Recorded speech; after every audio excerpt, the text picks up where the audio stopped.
Hello, I'm Essay, your AI essayist. Please note that all content, audio and video in this presentation are AI generated. As AI can sometimes produce inaccuracies, I encourage you to verify any factual information presented. With that in mind, let's begin. 1954 John Forbes Nash, Jr., Non-Cooperative Games. The year 1954 witnessed the publication of John Nash's seminal work, appearing in Annals of Mathematics under the title Non-Cooperative Games. This essay undertakes a rigorous, section-by-section examination of Nash's paper, aiming for a comprehensive evaluation of its core claims, methodologies, and enduring influence. Our focus is primarily internal, dissecting the arguments presented within the text itself, rather than offering an external history or extensive application review. We shall carefully scrutinize each section, exploring the validity of its assertions, the mechanisms employed, and the ultimate significance of its conclusions. This scrutiny seeks a granular understanding,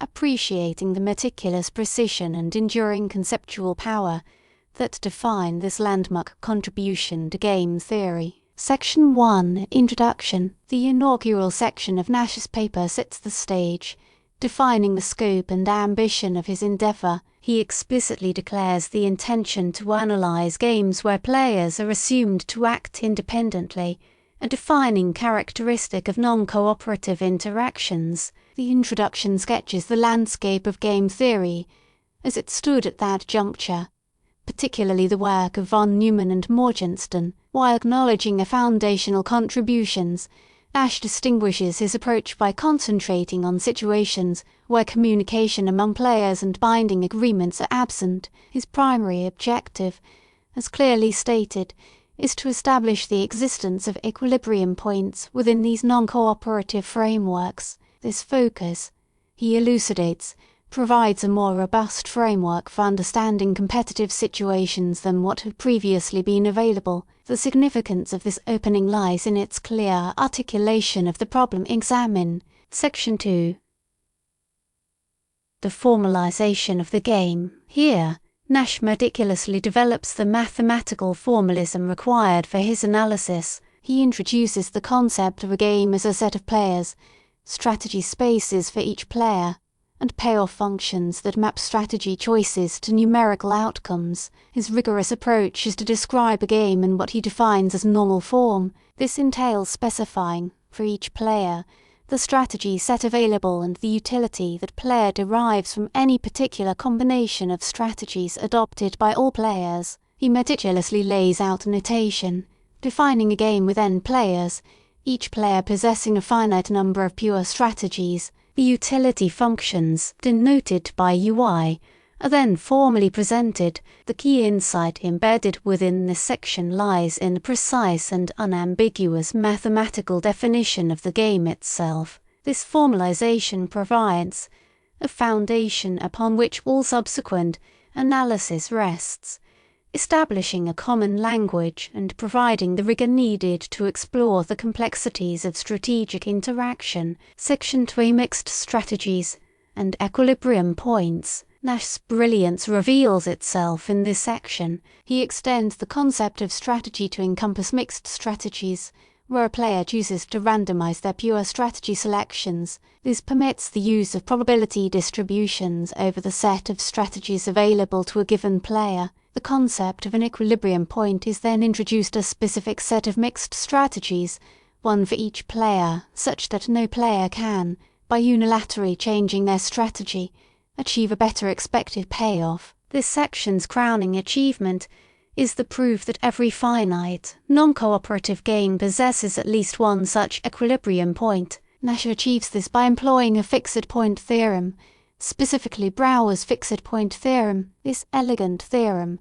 adapted to the context of game theory, guarantees the existence of a stable state, a strategy configuration where no player has an incentive to deviate. The significance here is in the provision of a tool that permits understanding of non-cooperative games, which had previously proven challenging. Section 4, Examples and Special Cases. To illustrate the theoretical framework and demonstrate its applicability, Nash considers several examples. These cases serve to illuminate the practical implications and provide clarity. Included is an instance which has garnered much attention: the prisoner's dilemma. This no-conic scenario elucidates how rational self-interest, even in circumstances where collaboration would yield superior outcomes for all players, often leads to inferior collective results. Also, certain games with a saddle point, now known as zero-sum games, whose solution had been established by von Neumann, are considered. The examples furnish a means for testing,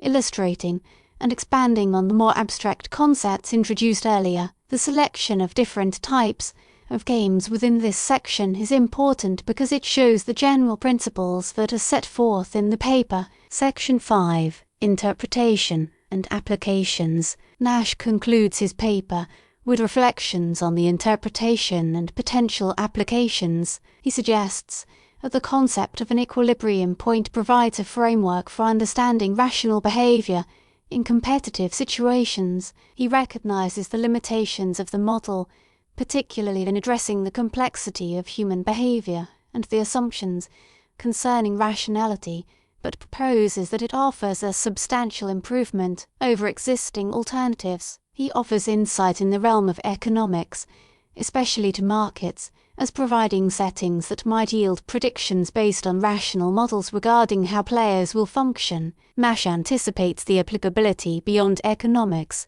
mentioning potential application in areas from military strategy to social interactions. The last section of the paper demonstrates the profound implications of Nash's mathematical results. Section 6, Critical Evaluation of the Formalism. Nash's formalization of the game, while rigorous, relies on certain assumptions that deserve careful examination. The assumption of complete information, where all players are aware of the strategies, payoffs, and the rationality of all other players, is a critical simplification. In much of the real world, information is at best imperfect and often asymmetric. The assumption of common knowledge, where all players know that everyone else knows, and so on, is also a strong one. Even small deviations from these assumptions can significantly alter the predictions made by the model. However, the model offered represents an effort to capture central features of interaction without venturing too far. Moreover, Nash's definition of a strategy space implies that players choose actions independently. This avoids the complications introduced by the potential for pre-game communication, coalitions, or binding agreements. Section 7, Examination of the Equilibrium Concept. The concept of the Nash equilibrium is both powerful and, when considered, revealing that several issues deserve examination. While the equilibrium point provides a stable profile of strategies, multiple equilibria are frequently present. This multiplicity introduces the need for further refinement and selection criteria. The equilibrium does not specify how they will be selected. The concept also relies on a specific notion of rationality, where players are assumed to maximize their expected utility. This overlooks elements such as risk aversion, altruism, and psychological biases. Also, the model concentrates on the single play of a game.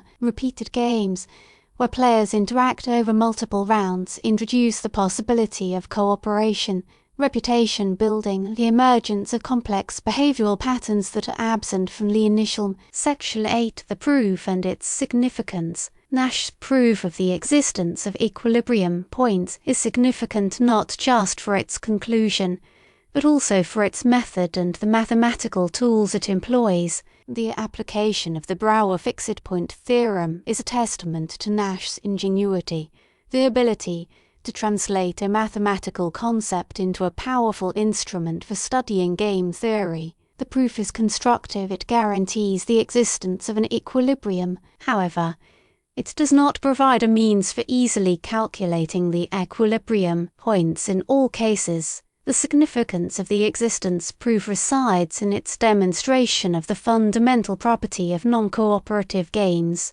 That property is stability. It provides mathematical underpinnings for the analysis of strategic interactions. Section 9, Examples and Interpretative Strength. Nash's selection of examples is revealing. The inclusion of the prisoner's dilemma showcases the model's ability to illuminate the contrast between individual rationality and collective welfare. He draws attention to the conflict between self-interest and group interests. The consideration of zero-sum games demonstrates the link between his work and previous results. The examples enhance the model's accessibility and demonstrate its practical utility. The examples illuminate the potential for conflicting interests and provide situations in which the model can be used. Section 10.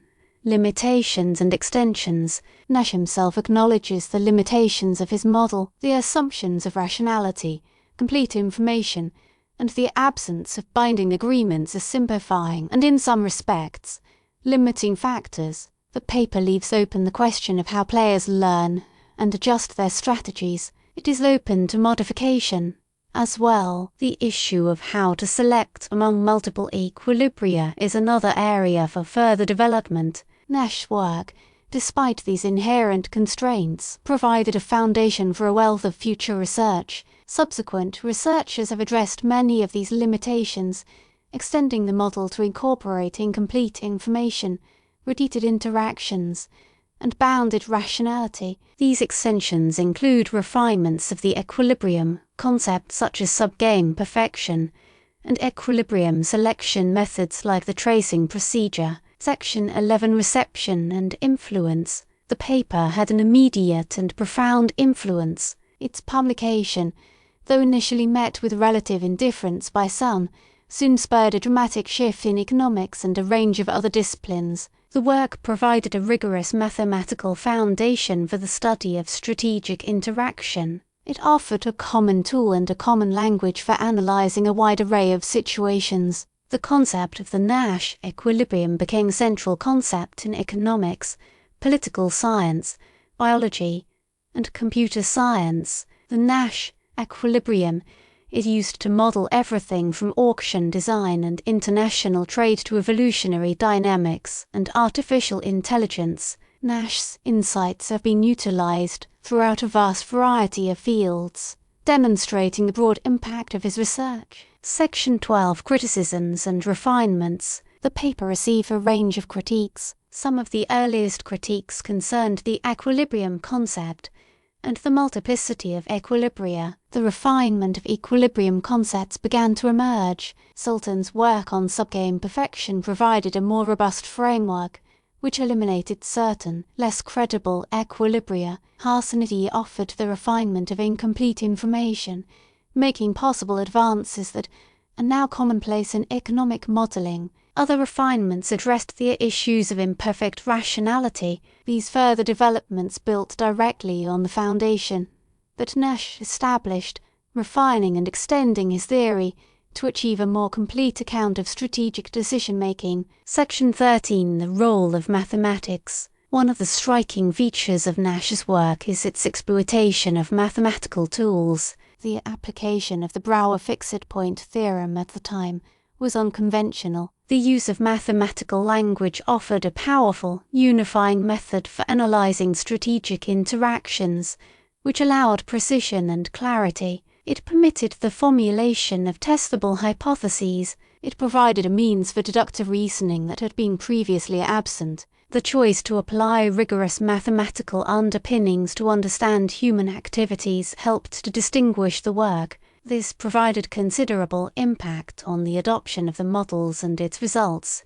Section 14. Enduring significance. Despite limitations, Nash's 1954 paper maintains its enduring significance. The paper's contribution is fundamental. It provided a framework for understanding competition without reliance on assumptions about cooperation. The concept of the Nash equilibrium provides an elegant solution in the framework of strategic interaction. It has fundamentally altered how economists, social scientists, and policymakers view the world. His work, and its many applications, has also extended to the fields of artificial intelligence and game theory. His framework has become the foundation for numerous other studies and theories. This theoretical impact is coupled with an elegance and simplicity that continues to inspire researchers. Section 15 Concluding Observations. Nash's 1954 paper on non-cooperative games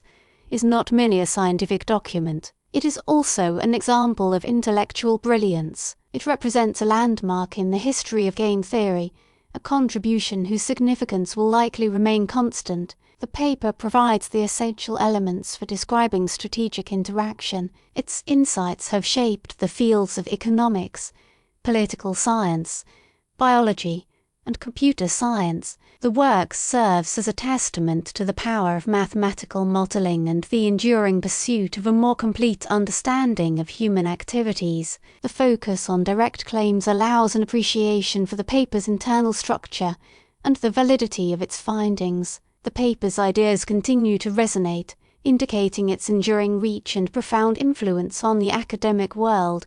We really appreciate you tuning into this AI-powered presentation.